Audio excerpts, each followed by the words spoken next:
guy though. But anyone who believes that narrative, it's like, come on, it's a federal crime. It's illegal. Like, and you think Anderson Silva's gonna lose? You think Woodley's gonna take a fall? You guys, you know these guys. Yeah, no, I didn't think Anderson would take a fall, but you think why you passing that? But you think, but people think the Mike Tyson fight's rigged.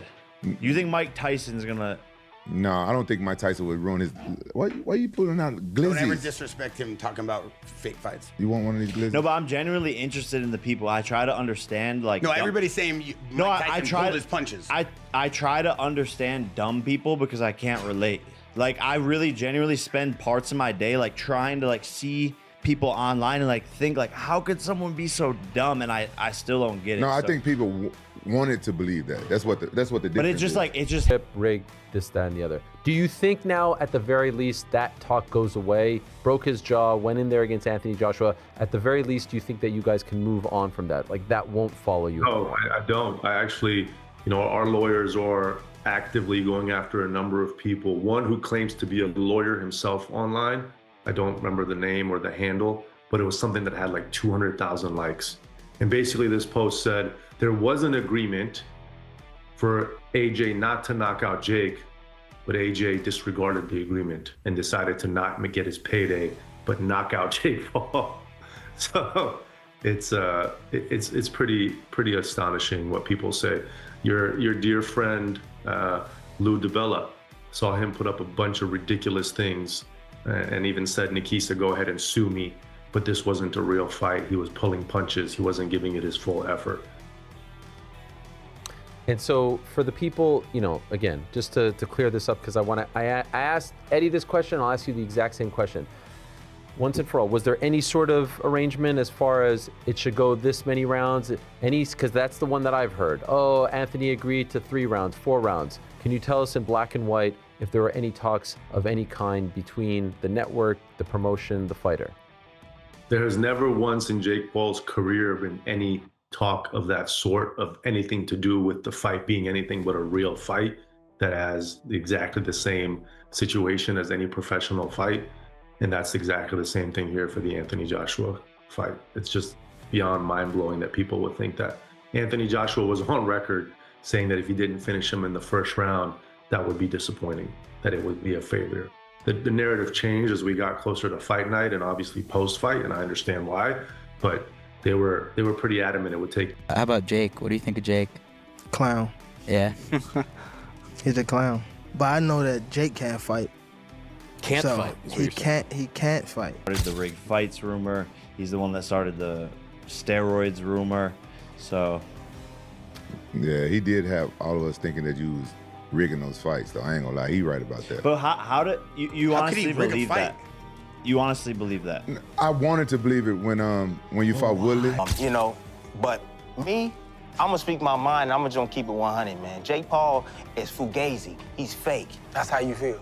Truly feel. I'll bust him up and. The world of professional boxing has always thrived on a delicate balance between genuine athletic merit and the theatricality of the fight business. But never has that balance been more precariously tested than in the era of the social media crossover athlete. At the center of the storm sits Jake Paul, a figure who has managed to simultaneously revitalize boxing's viewership and alienate its traditionalist core. To some, he is a savvy entrepreneur disrupting a stale industry. To others, like heavyweight powerhouse Gervonta Davis, he is nothing more than a clown whose presence in the ring is a choreographed spectacle designed to fleece a gullible public. Davis has been particularly vocal about Paul's legitimacy or lack thereof, openly mocking the idea that a former YouTuber could survive in a truly unscripted environment against a professional of his caliber. For Davis, the issue isn't just about skill. It's about the fugazi nature of the career Paul has built, a house of cards constructed on a foundation of managed matchups and carefully curated hype. Davis has gone as far as to suggest that the only reason Paul remains upright in his fights is because of the specific, restricted conditions under which they occur, implying that in a real, boundaryless scrap, the performance would crumble instantly. This skepticism regarding the legitimacy of Paul's bouts isn't unique to Davis. It has become a persistent shadow following Paul's career, manifesting in recurring rumors of rigged results and scripted knockouts. The narrative suggests that veteran fighters are essentially taking a dive or agreeing to specific limitations in exchange for a massive payday. Paul, for his part, has met these allegations with a mixture of exasperation and legal threats. He points out the logistical absurdity of such claims, noting that fixing a high-profile fight would constitute a federal crime.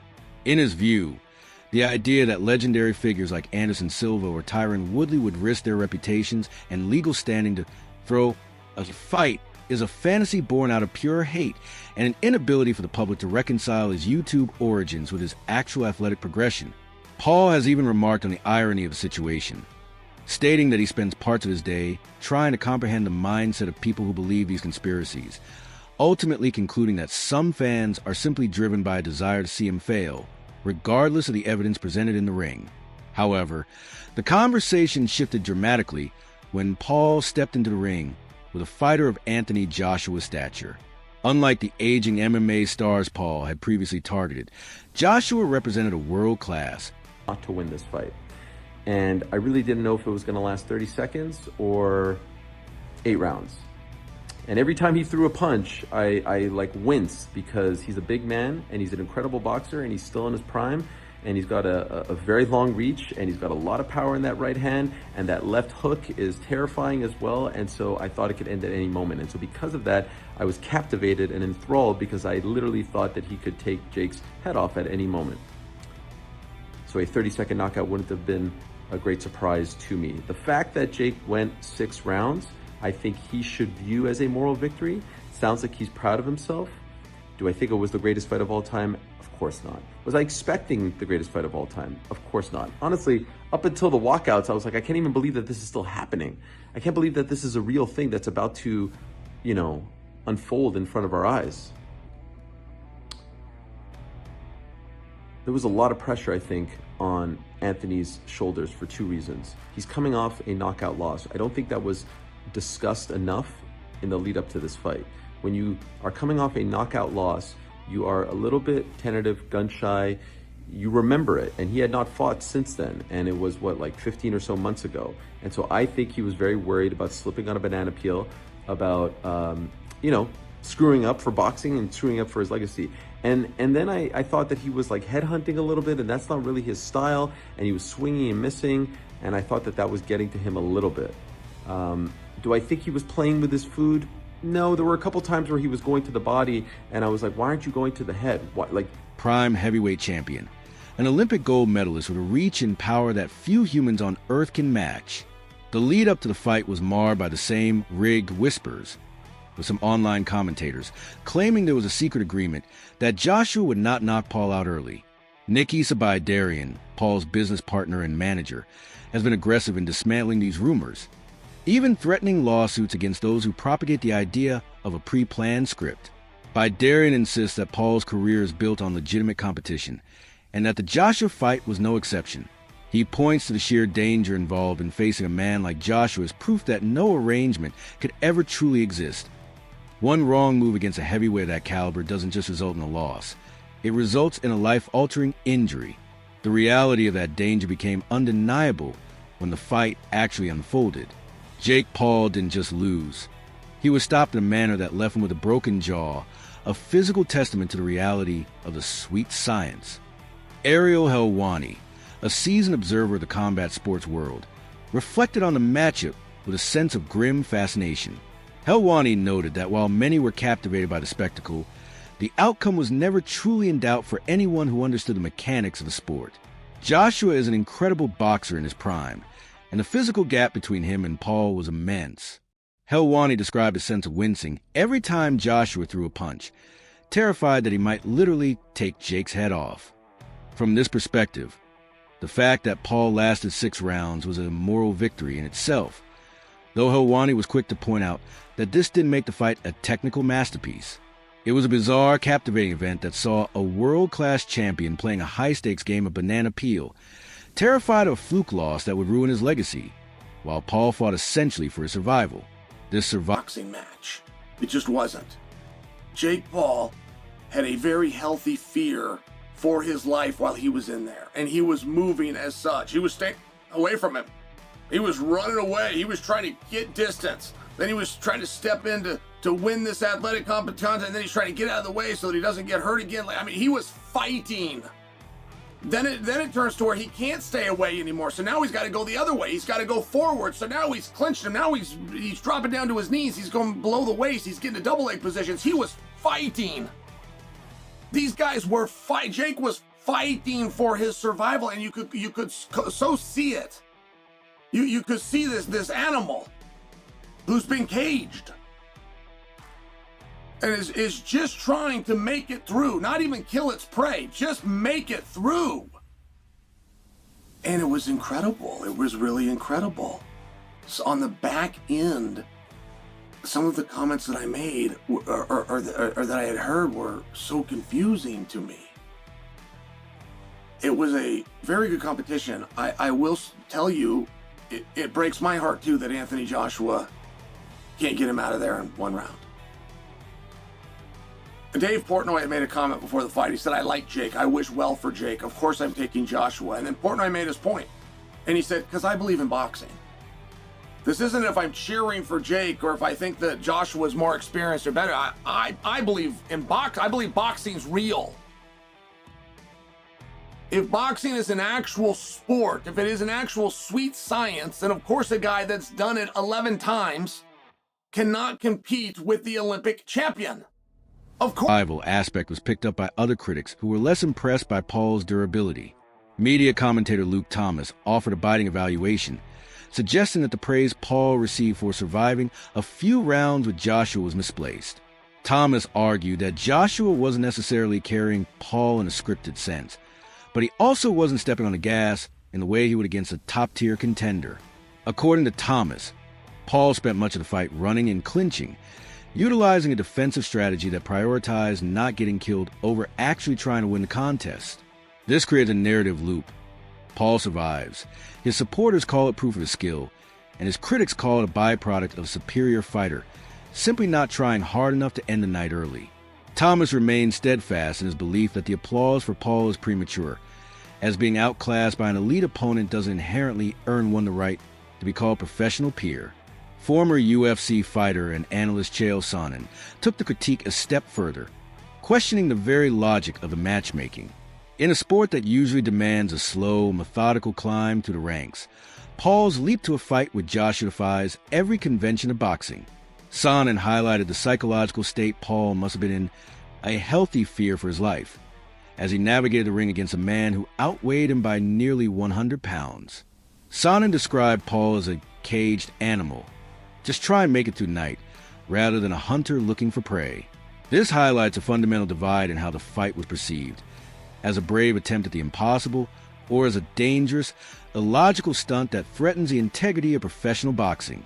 Sonnen's analysis suggests that while the event was incredible as a piece of entertainment, it hardly qualified as a standard boxing match, as the competitive disparity was too vast a bridge. Adding another layer of complexity to Paul's career is the friction he generates within the boxing community regarding his personal conduct and the cancellation of high-profile bouts. Roy Jones Jr. touched on this when discussing the tension between Paul and Gervonta Davis. There was a time when a matchup between the two seemed plausible, but it was derailed by legal issues and personal animosity. Jones Jr. pointed out that Paul's sudden rejection of certain opponents based on their legal troubles often feels hypocritical, especially when those troubles were public knowledge long before the contracts were signed. This feeds into the narrative that Paul and his team are master manipulators of the media cycle, choosing when to act surprised by a fighter's history to avoid a matchup that might not favor them. Yet, despite the vitriol from purists like Tim Bradley, who labels Paul fake and a spectacle rather than a face of boxing, there is an undeniable monetary reality that even the harshest critics must acknowledge. When Jake Paul fights, people watch, they argue, they debate, they buy pay-per-views, and they engage with the sport in a way that traditional promoters often struggle to replicate. Bradley admits that while he knows what he's looking at and won't be fooled into thinking Paul is a lifer in the sport, the attention he brings to boxing is a tangible benefit. It is an event business, and Paul is currently one of its most effective architects. This creates a strange dichotomy where the very people who hate Paul's presence in the ring are the ones who benefit from the renewed interest in the sport he provides. This sense of bravery, or perhaps madness, was echoed by Daniel Cormier, who admitted that regardless of the outcome, it takes a certain level of guts to step into a ring with Anthony Joshua. Cormier, who joked that anybody would fight for $100 million, nevertheless acknowledged the sheer physical risk Paul took. He recounted a conversation with Logan Paul, Jake's brother, where he asked what safeguards were in place to ensure Jake didn't get seriously hurt. The answer was simple. There were none. Jake was going to fight a man who weighed 250 pounds, a leap that Cormier called very bold. In the end, the running that many critics mocked was, in Cormier's view, the only logical response to the terrifying reality of being in the ring with a heavyweight champion. He compared Paul's performance to that of Francis Ngannou, knowing that while Ngannou did better in some eyes because he stood his ground, Joshua took Paul much more seriously and fought a disciplined, risk-averse fight to ensure there were no banana peels to slip on. Ultimately, the saga of Jake Paul and his foray into the elite levels of boxing remains a Rorschach test for the fans and the industry alike. To his detractors, the broken jaw he suffered against Joshua was a long overdue reality check, a sign that no amount of social media followers can protect you from the physical consequences of the ring. To his supporters, the fact that he stood across from a champion like Joshua at all is a testament to an unprecedented level of ambition and courage. The debate over whether these fights are rigged, managed, or brave. Something like this, obviously smaller guy. How was this in the training aspect, Jake? Yeah, there's a lot of punching down, practicing, hitting below my knees, and a lot of speed. He warming up. We're sparring. That's what we need. We're sparring. Warm up. Some I know 8-year-olds. I got the 8-year-olds in there. If I find out anything, I'm gonna beat your ass and I'm gonna beat Jaden Love ass. On my mama, I'm gonna beat both of y'all ass. On my mama. And he laughing. You know, he laughing. What are you talking about? What does he have to do with this? Let anything, you know what I'm talking about. Let anything. Nah, I don't have to say it right now. Don't worry about it. I don't got to say it up here. Let anything happen. Will likely never be settled, as each side sees exactly what they want to see. What is certain, however, is that the collision of celebrity and combat has changed the landscape of the sport forever. Boxing is no longer just a contest of skill. It is a battle for attention, and in that arena, Jake Paul remains a heavyweight champion, whether the purists like it or not. The broken bones, the legal threats, the accusations of clowning, and the massive paydays all swirl together to create a version of sport that is as chaotic as it is lucrative. As the dust settles from the Joshua fight, the boxing world is left to wonder what comes next for a man who has already done the unthinkable, and whether the sport can ever truly return to a time before the influencer became the main event. The lines between athlete and entertainer have been blurred beyond recognition, leaving fans to decide for themselves if they are watching a revolution or a very expensive, very dangerous circus. I can't knock your hustle. When you've built something outside of boxing and you say, hey, yo, I'm coming over here to the sport now and I'm gonna pick and choose who I fight, y'all come follow me. If they follow him, man, I just understand what it is. I know what I'm looking at. You're not gonna fool me over here. Save that stuff for them other people, because I'm not gonna believe that I'm the face of, no, you're not the face of boxing. I'm not giving you that, because that's for a lifer. But that's what he believes. That's cool, I can't knock him for that. People believe a lot of things for a lot of different reasons. I'm just saying, you can do all the rah-rah stuff, that's your business. But I just know what I'm looking at, right? But on the monetary side and it being an event, the truth is that when he does fight, it does bring attention around the sport. People debate, they argue, people want to see the fight. Is it legit? Is it him and Mike Tyson? No, it's an event.